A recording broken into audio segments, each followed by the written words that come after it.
यतो निदहाति वेदः स नः पश्यदति दुर्गाणि विश्वानावेव सिन्धुम् दुरितात्यग्निः तामग्निवर्णाम् तपसा ज्वलन्तीम् भैरोचनीम् कर्मफलेषु जुष्टाम् दुर्गाम् देवीगुम् शरणमहम् प्रपद्ये सुतरसि तरसे नमः अग्ने त्वम् पारयानव्यो अस्मान् स्वस्तिभिरति दुर्गाणि विश्वा पूश्च पृथ्वी बहुला न उर्वी भवातोकायतनयाय शम्योः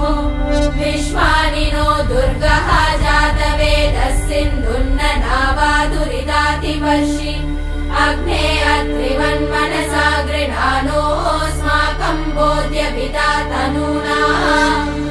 पृतनाजितगुम् सहमानमुग्रमग्निगुम् भुवेम परमात् सदस्तात् स नः पश्यदति दुर्गाणि विश्वाक्षामद्देवो अतिदुरितात्यग्निः रत्नोषिकमीड्यो अध्वरेषु सना च होतानव्यश्च सत्सि स्वाञ्चाग्ने तनुवम् पिप्रयस्वास्मभ्यम् च सौभगमायजस्व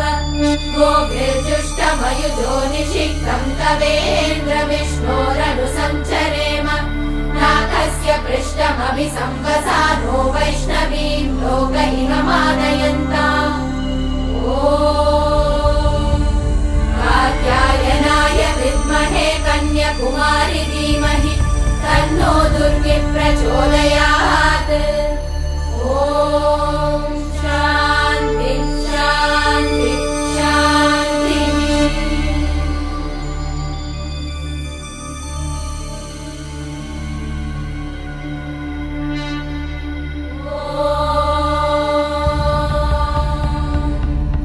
कालभेदसे सुनवामसो ममराति यतो निदहाति वेदः स नः पश्यदति दुर्गाणि विश्वानावेव सिन्धुम् दुरितात्यग्निः तामग्निवर्णाम् तपसा ज्वलन्तीम् भैरोचनीम् कर्मफलेषु जुष्टाम् दुर्गाम् देवीगुम् शरणमहम् प्रपद्ये सुतरसि तरसे नमः अग्ने त्वम्